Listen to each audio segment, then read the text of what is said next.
I, 29M, feel like my girlfriend, 26F, only settled for me. Her best friend, 26M, is really the one she wants. Should I end things? Sorry for the long post, I didn't realize how much I had to say until I got it all typed out. Thanks in advance to anyone who reads all this. I've been with my girlfriend Jordan for a little over 2 years, we live together and we have 2 cats. Up until this weekend I genuinely thought everything was perfect in our relationship, which I know is what everyone says in these posts, but I really was thinking that I was going to ask her to marry me sometime in the next year. We don't ever get into arguments, Jordan is very sweet and easygoing and normally we just mesh well on everything. Honestly, if everything in our relationship hadn't been so good up until now I probably would have just broken up with her this weekend. But because things have truly been so perfect I'm not sure if maybe I'm jumping to the wrong conclusion about what to do because my feelings got hurt. The other person who's important in this story is Jordan's friend Mark. She's known Mark for their whole lives because they both grew up in the same small religious community. Jordan isn't part of that religion anymore, she decided to leave the church when she was I think 19 and moved to the state that we live in now. Mark still is in the religion and apparently takes it really seriously, I'm told he now works for the church back in Jordan's hometown. Also, as far as I know, Mark is the only person from the religious community that Jordan still talks to besides her parents, which I'm mentioning because I now think it could be a red flag. So on Saturday I met Mark for the first time because he was in our city and Jordan wanted us all to have dinner together. At this point I want to say, I will admit that when we were first dating and I found out that Jordan had a best friend who was a guy, I didn't really like it, especially because it seemed like they were on FaceTime with each other a lot. But since it was a childhood friend and they mostly didn't see each other in person, I just trusted Jordan that Mark was only a friend and didn't let it bother me, and eventually I got over it. So when we were going to dinner, I wasn't jealous or suspicious of Mark at all. If anything, I was somewhat excited to finally be meeting him since I've been hearing about him for 2 years. But then the way Jordan and Mark acted at dinner is what convinced me that there's something going on there other than just being best friends. I honestly don't even know how to describe it except to say that I've never seen 2 people act more obviously like they were in love with each other. They literally would not stop touching each other, they were constantly touching each other's arms and shoulders, and at some points they were actually even holding hands. They completely left me out of the conversation and were laughing about inside jokes, and every time they'd laugh they'd do this thing where they put their foreheads together, or that was when they'd be holding hands. And then also they were just looking at each other in a way that I didn't feel comfortable with at all. It was honestly even worse than the touching. It just wasn't how anyone would look at somebody they're supposedly just friends with. I'm 100% sure that every stranger looking at our table thought that Jordan and Mark were the couple and that I was her brother or something. I felt like a third wheel the whole time, and Jordan didn't even notice how awkward she was making it for me because she was way too focused on Mark and all the attention she was getting from him. And that's really not like Jordan at all. Usually she's a lot more considerate and would notice immediately if I wasn't having a good time or if she was accidentally being rude and excluding someone at the table. So it was genuinely really jarring to be sitting there with her and Mark and basically feeling like I didn't know my girlfriend at all. It was like he turned her into a completely different person who didn't even care that I was alive. So finally at one point when Jordan got up to go to the bathroom, I just said to Mark, "So are you into my girl or what's going on here?" Mark, "Nothing's going on at all. That ship sailed a long time ago." Me, "What does that mean? Did you guys date at some point?"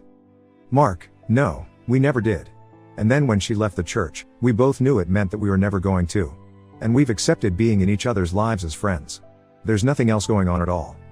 Me, "That makes it sound like the only reason you're not together is because she left the church." And all Mark did was shrug. Me, "Well, what if she came back to the church? Would you marry her?" Mark, "Oh, she's not going to do that. You might as well ask what would happen if a bicycle had 6 tires." And so then when Jordan came back to the table, Mark said to her, "Op wants to know if we'd be married if you weren't a godless heathen." Jordan, "Why, did you two call your mom while I was gone?" And then she and Mark both just laughed about it and changed the subject. So because of dinner and the conversation and everything else that I've written about in this post, I really feel like Jordan and Mark are in love with each other and not just best friends like they say, and the only reason they aren't together is because they can't compromise about their religion. I think Jordan thinks that because she's okay with that decision, she expects me to be okay with being her second choice, and in the meantime she's actually secretly wanting to be with Mark. So that makes me think that I should probably obviously just have self-respect and break up with her, because I shouldn't be in a relationship with someone who would rather be with somebody else. But then the problem for me is that our relationship has been so perfect and Jordan has always treated me so well except for this one night. The only time she's ever acted like this was on the one occasion that Mark was around in person. Normally even when she's talking to him all the time she's never made me feel this way. So on the one hand I'm wondering if maybe it doesn't matter what Jordan's feelings are for Mark, as long as he isn't going to be around it doesn't actually seem to affect our relationship. So maybe I just need to cool off and go back to trusting her that they are indeed only friends even if it seems to be true that they have complicated feelings for each other? Or should I just end things? Update November 10, 2023. I talked to Jordan on Wednesday night. The TL, Dr. Update to the situation is that I didn't break up with her. After we talked about everything, I feel like that would be too much of an overreaction for what's actually going on. I do still think I was right to be upset about what I saw happening at dinner on Saturday, and Jordan didn't disagree with me about that. But I think I did jump to the wrong conclusion that it meant that she secretly actually wanted to be with Mark more than she wants to be with me. Now that we've talked it out, I don't think there's a reason to end what's otherwise the best relationship I've ever had, and I'm glad that I didn't just immediately trust my instincts, because there was more going on with the situation that I didn't really understand that Jordan has since told me. And now I do feel like she can be given some grace in this situation, assuming nothing like this ever happens again. So thanks for the advice, especially for everyone who told me to just talk to her before I made a big decision. So when we talked, I decided to take the main piece of advice that I got from everyone and start by telling Jordan that my feelings were hurt by the way she treated me at dinner with Mark, and then see how the conversation went from there. It turned into a very long talk, so I don't want to try to remember exact quotes and get them wrong, but here are the important things.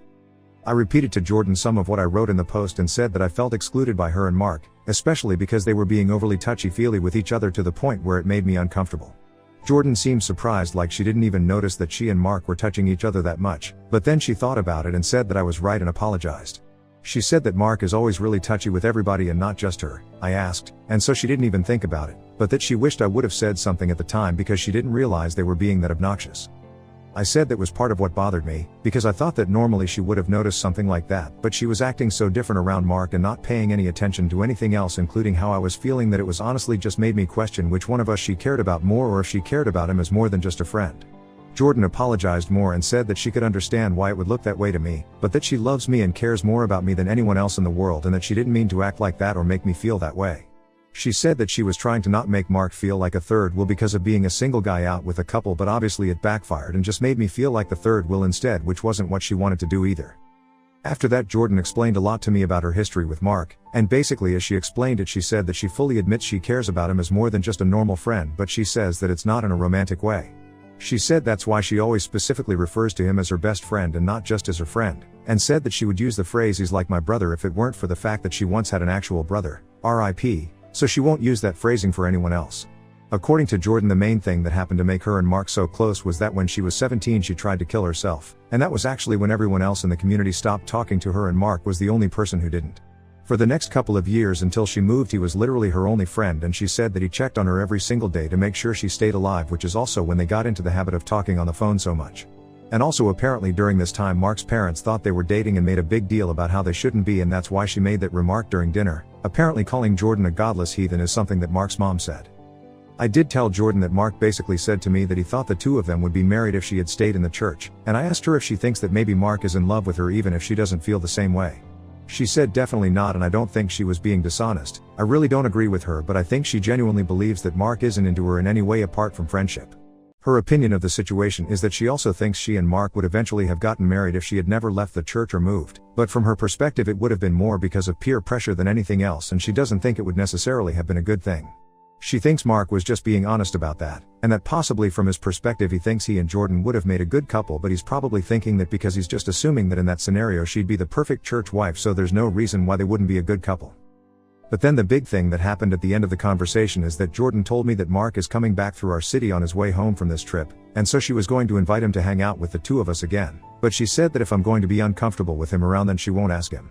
A lot of people were saying that if she didn't offer to cut contact with him or to cut down on contact with him, it meant that she valued him over me, so the fact that she brought up on her own that she wouldn't invite him to dinner with us again because I didn't like it seemed like a really good sign to me.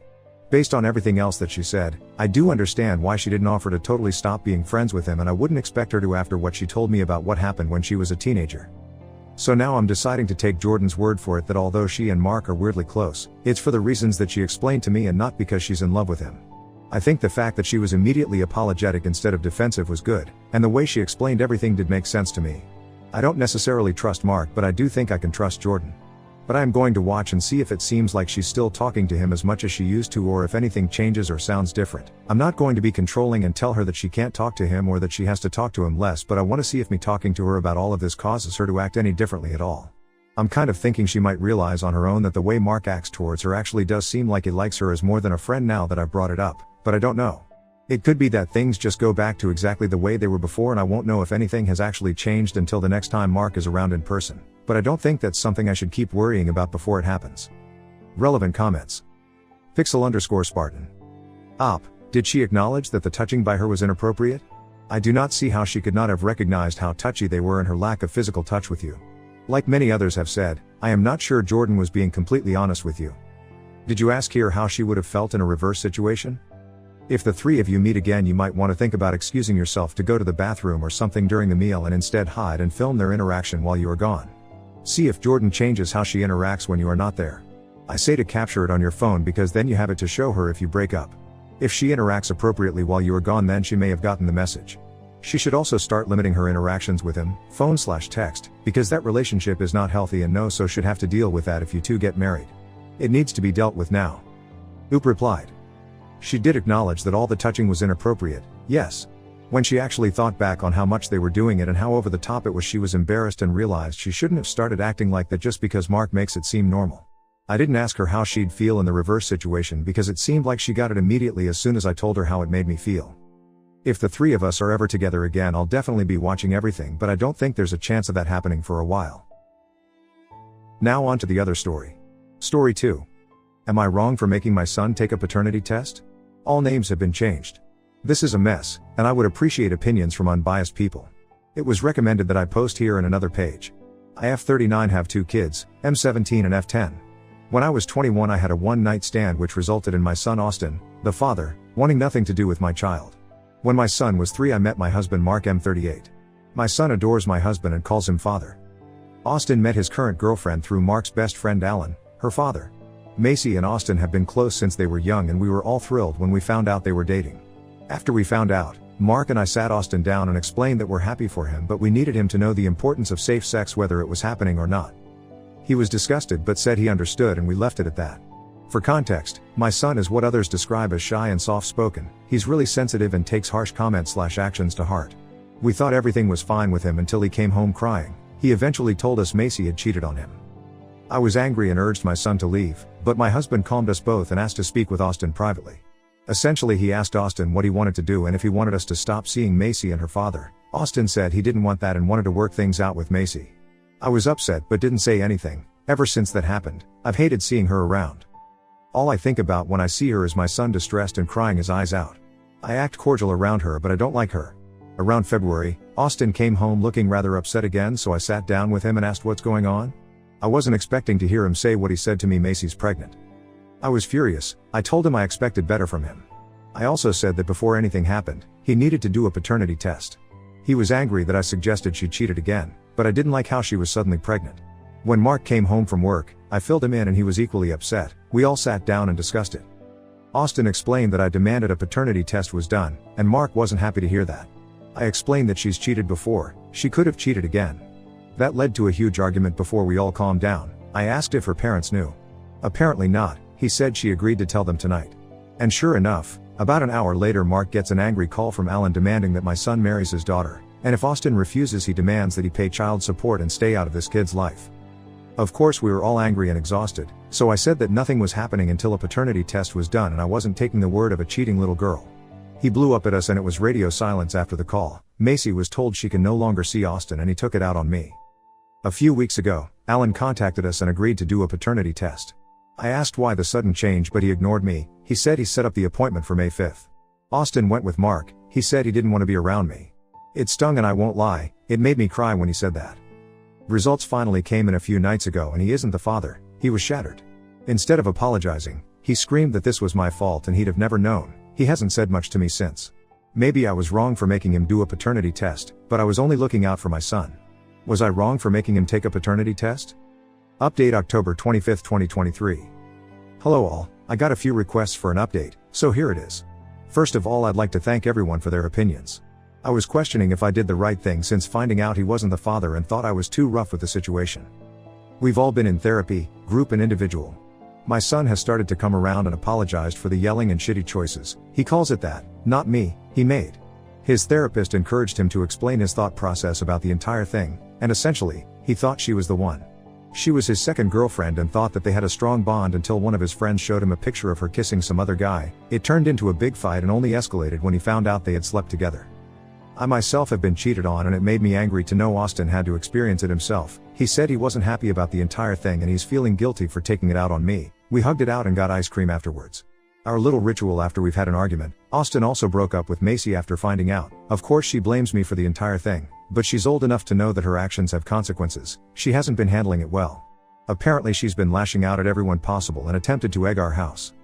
Austin has been quiet, but I can tell he's starting to accept what's going on and he's been spending more time with friends. I've been giving him his space and I think that's helped in the long run.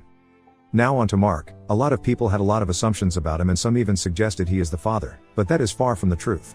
He's known this little girl her entire life and thought she was better than that. He wasn't trying to save his friendship with Alan. He was allowing our nearly adult son to make his own choices and deal with the consequences of said choices. Macy has also given birth recently, and we know who the father is. Unfortunately, the father was Austin's best friend Chris. He decided it was a good idea to tell Austin while they were hanging out here. I wasn't in the room when he was told, but I was there when he started to beat Chris up. I was outside setting up Halloween decorations in the front yard when I heard a thunk and some screaming, so I ran in through the front door to find Austin punching Chris over and over again. Mark also heard the commotion and came to pull Austin off Chris. Chris apologized and left. It wasn't until he drove away that Austin broke down crying. We all went out for dinner that night, and we've tried to cheer him up, but I'm starting to realize he needs space on this and to let him come to me about it when he's ready. Mark and Austin have been going out the last couple of days. Mark says that he remembers when he was Austin's age and only hopes he's helping him realize that he's got a whole lifetime to find his one. Therapy has helped us out, but I know he needs his space to process this. Thank you all once more and please take care of yourselves. Relevant comments. Prudence_Rigby. Also, what happened with Alan? Oop replied. As far as I know, he's gotten in contact with Chris and his parents and they are working out child support. I haven't personally heard from him, but this is what Mark has told me. Prudence_Rigby. I wonder if he was as hostile with them as he was with y'all. Their friendship survived unscathed or were they distant up until the paternity test? Oop replied. They were distant, and they are still distant.